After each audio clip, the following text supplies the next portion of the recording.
김수종이 꿈꾸는 정의롭고 원칙이 살아있는 대한민국. 청취자 여러분과 함께 만들어가겠습니다.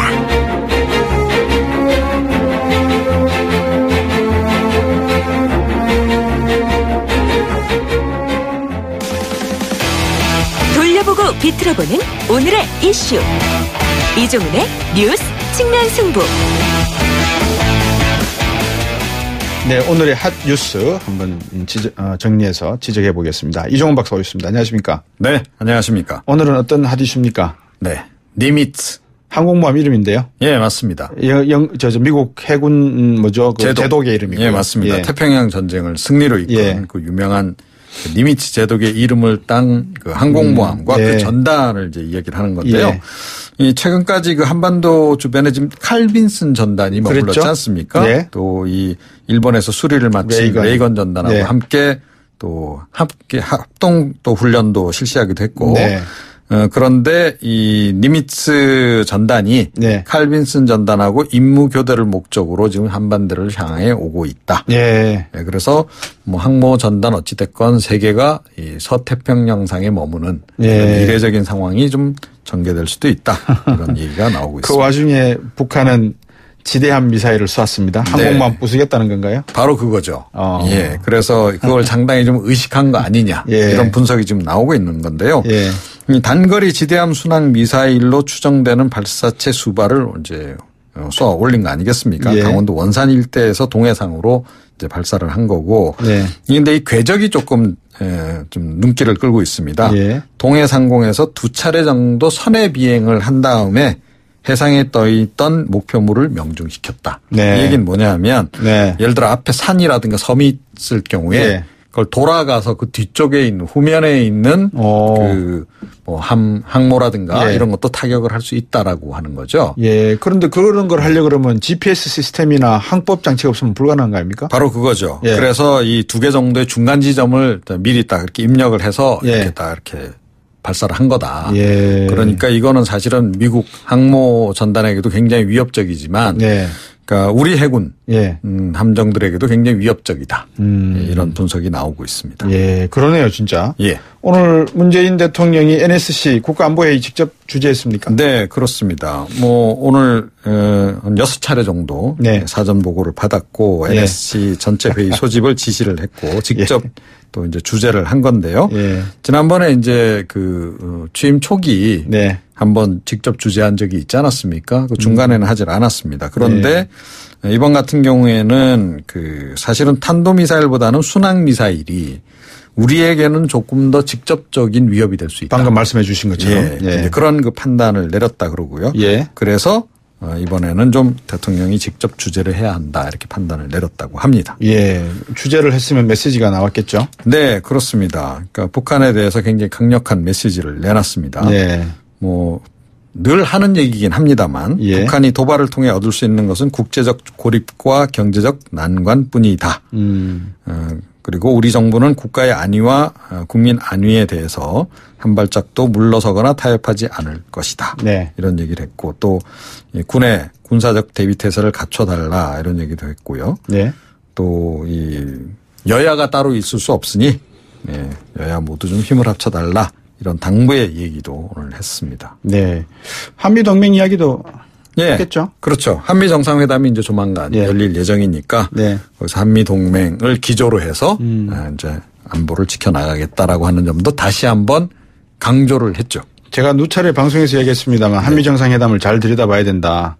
그다음에 한민구 국방부 장관이 사드 이야기를 하고 돌아왔을 때 공항에서 표정은 완전히 이거는 뭐 굳어있는 표정이었다. 네, 그렇습니다. 미국 쪽에서 제대로 메시지를 청와대에 전달한 것 같습니다. 느낌이다. 어떻게 보세요? 뭐 그런 것 같긴 해요. 예. 그러니까 미국 쪽도 좀 더 명확하게 의사표명을 한 것과 동시에 사실은 그 즈음에서 미국 그 국방부에 그 미사일 방어국장도 방한하지 않았습니까? 그렇습니다. 사드 성주까지 갔다 왔다 그러더라고요. 그렇습니다. 그때 한 얘기가 뭐냐면 한국 내에서 진행되고 있는 여러 가지 뭐 절차적 논의 이런 부분에 대해서 이해한다.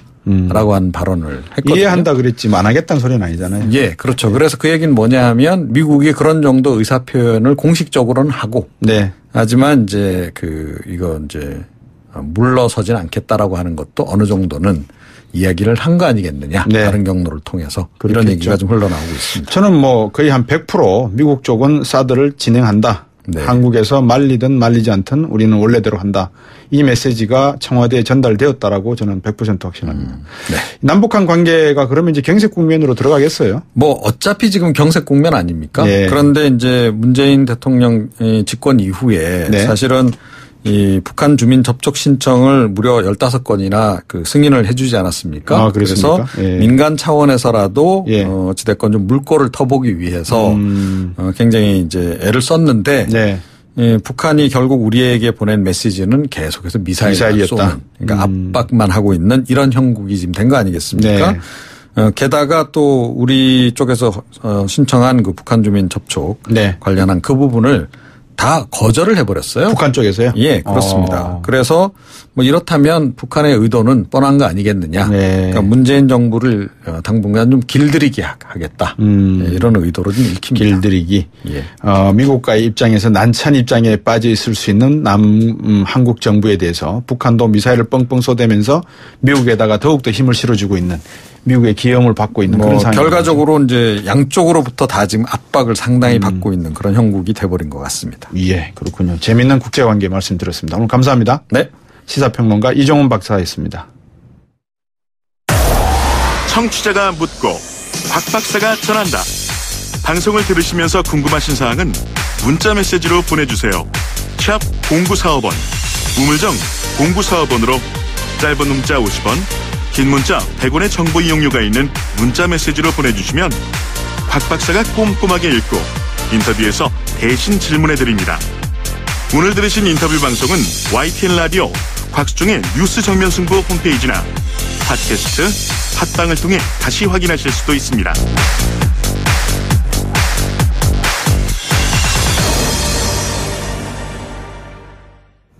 네, 이 돈봉투 만찬 사건 다 기억하시죠? 이영렬 전 지검장, 안태근 전 검찰국장이 모두 면직 처분 내려졌다는데요. 이 감찰 결과에 대해서 말씀을 한번 좀 여쭤보겠습니다. 과연 이게 검찰개혁의 신호탄일까요? 건국대학교 법학전문대학원의 한상희 교수입니다. 안녕하십니까?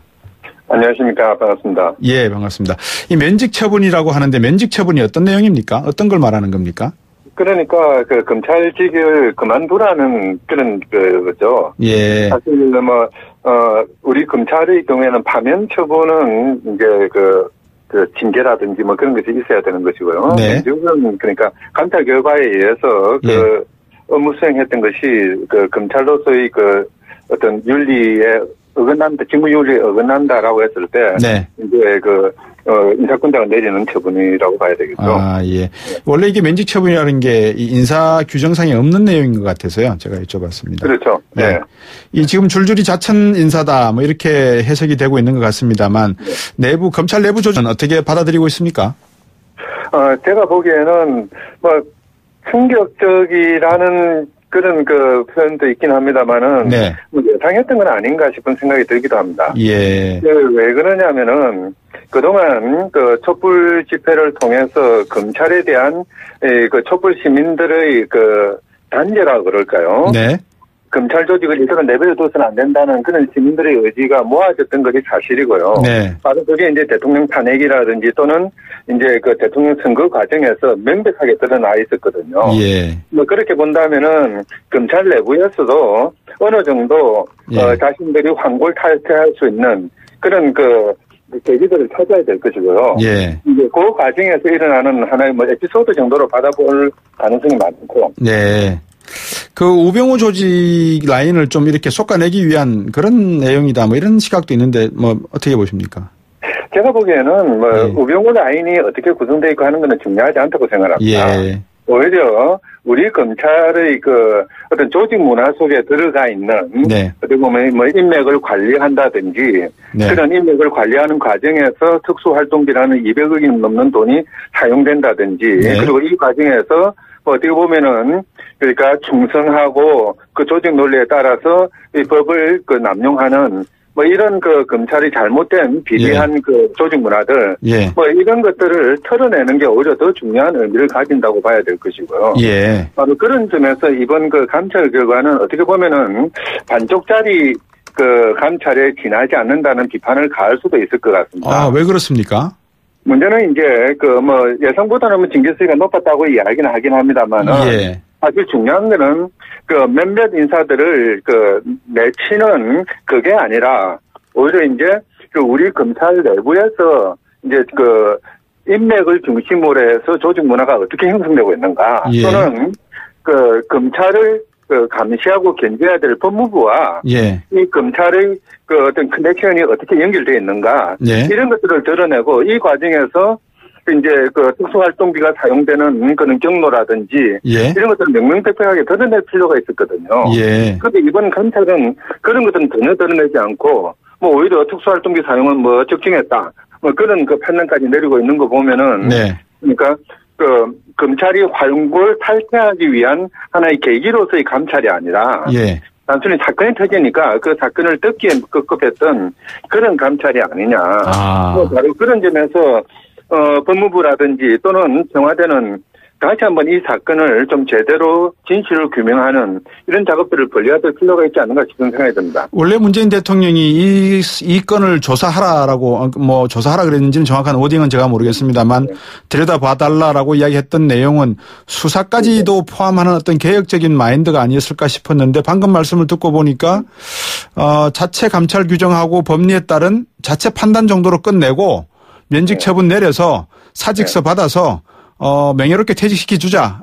특별활동비가 어디서 나왔고 어떻게 쓰였는지에 대해서는 역사나 과거에 대해서는 묻지 말자. 이렇게 정리된 것 같습니다.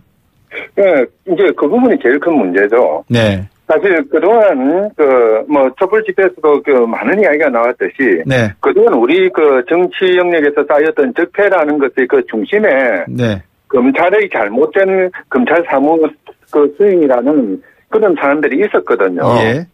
그러니까 검찰이 바로 서지 않는 바람에 네. 정치가 엉망이 되고 나라가 이게 나라냐 소리를 들을 정도까지 네. 타락하는 그런 상황이 벌어졌었는데요. 네네.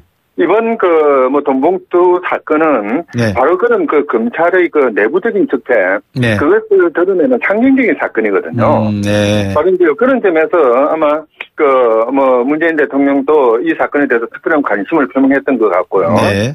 바로 이제 그런 맥락에서 이 사건을 계기로 해서 또는 이 사건을 넘어서서 이 검찰의 내부 조직 문화라든지 네. 또는 검찰이 바로 서지 못했던 또는 그걸 못하게 만들었던 요인들은 무엇이 있는가를 제대로 규명해내는 그런 작업이 필요한 것 같습니다.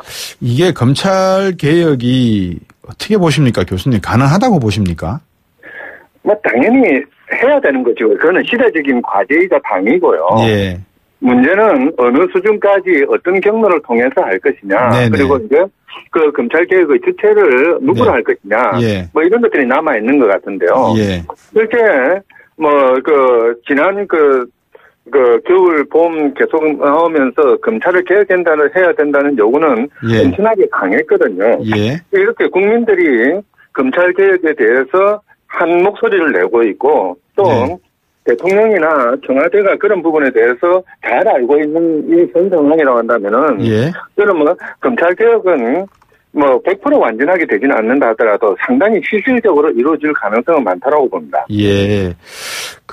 검찰이 사실은 개혁이라는 의미가 어떤 의미를 두고 보는 건지는 모르겠습니다만 일단 언론에서 통해서 알려진 거는 기소권, 수사권, 그다음에 검찰이 하고 있는 나름대로의 공안부를 통한 정보 활동, 그리고 네. 경제 관련해서는 이 독과점 관련해 다중대표 소송제 등등 여러 가지 할 일들이 많을 것 같은데 검찰 개혁을 좀 더 다변화된 사회에서 검찰이 할 수 있는 역할을 찾는 것부터 시작하면 어떻게 보십니까? 이제 그거는 당연히 그렇게 해야 될 것 같은데요. 네. 지금 이제 우리 검찰 개혁의 기본적인 출발점은 네. 검찰이 어떤 일을 하도록 만드느냐가 아니라 검찰이 너무 강력해졌기 때문에 이 검찰의 권력부터 우선 털어내고 그렇군요. 그래서 검찰 조직을 좀 더 가볍게 만들고 난 뒤에 거기에다가 이제 새로운 시대적인 의무를 부과시키는 이런 작업이 필요할 것 같습니다. 예, 그 부분에 대한 논의도 지금 사실은 많이 부족하다 이렇게 봐도 되겠죠? 대충 이제 그거는 큰 틀은 다 나와 있는데요. 네. 이제 문제는 그동안 이제 뭐 공수처 도입이라든지 그렇지 않으면은 예. 수사권 조정의 문제라든지 뭐 법무부 탈검찰한 문제라든지 네. 큰 이슈들은 다 나와 있는데 이것들에 대해서 검찰이 반대하는 바람에 구체적인 간론을 아직 만들어내지는 못한 것 같거든요. 예. 근데 그거는 어떤 큰 방향을 잡고 서로 논의하는 과정에서 얼마든지 정리할 수 있는 사안들이죠. 예. 그런데 이제 지금 그 문제가 뭐냐면은 이런 강론에 대해서 강론을 가지고 검찰이 자꾸 반대를 하면서 네. 이제 뭐 자칫 잘못하면은 그러니까 뭐 이제 또 다른 권력이 만들어진다든지 또는 뭐 경찰 권력이 너무 세진다든지 이렇게 이야기를 하는데요. 네.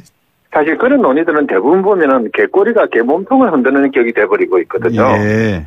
강론은 총론이 합의가 된다면은 강론은 얼마든지 합의해 나가면서 최적의 방안들을 강구할 수가 있는 것이거든요. 예. 지금 필요한 거는 강론에 대한 그 뭐 장단점 따지는 게 아니라 총론으로 큰 방향을 어떻게 잡을 것이냐. 네. 이 부분에 대한 합의라고 생각을 합니다. 그렇군요. 총론이 강론보다 중요하고 디테일 속에는 늘 악마가 숨어 있기 때문에 이 강론 부분은 총론을 먼저 방향을 잡고 난 다음에 들여다보는 것도 효율적이다 이런 말씀인 것 같은데. 그렇죠. 네. 법무부 장관, 검찰총장 아직 임명이 안 되고 있습니다. 어떻게 보십니까? 네. 사실 그 총리 인준이 조금 늦어지는 바람에 예. 이제 뭐 법무부의 그 수뇌부 조직 그리고 이제 검찰 수뇌부 조직이 아직 제대로 다 안 되고 있는 것 같은데요. 네. 뭐 그 일단은 뭐 당론적으로는 빨리 그 조직이 완비될 필요는 있을 것 같고요. 예. 문제는 조직의 완비보다는 더 중요한 것은 이 검찰 개혁을 성공적으로 그리고 효과적으로 이끌어 나갈 그런 능력을 가진 수뇌부가 그 이제 임명이 될 필요가 있는 것이죠. 어떤 사람이 능력이 어떤 부분이 필요할까요? 제일 중요한 거는 의지인 것 같아요. 의지. 예. 네, 그러니까 우리 사회가 요구하는 검찰의 모습 그리고 법무부의 그 직무상의 그 책무들 네. 이런 것들을 제대로 파악을 하고 예. 이 검찰이 그러니까 자기들의 조직 이익이 아니라 예. 사회의 어떤 발전이라든지 민주화라든지 또는 인권 보장이라든지 네. 이런 것들을 위해서 기여하는 사회에 봉사하는 검찰 조직을 만들어내겠다는 네. 그런 그 뭐 일종의 그 뭐 의지자 인식이죠. 예. 그런 것들을 제대로 같은 사람이 그 법무부와 검찰을 맡아야 될 것 같아요. 예. 방금 말씀하신 그 의지의 문제가 어쩌면 노무현 정부 때 시도했던 검찰 개혁 시도에 필요했던 충분 조건이 아니었는가 하는 생각도 듭니다. 오늘 말씀 여기까지 듣겠습니다. 교수님. 네. 감사합니다. 감사합니다. 네. 네. 건국대학교 법학전문대학원 한상희 교수였습니다. 3부로 돌아오겠습니다.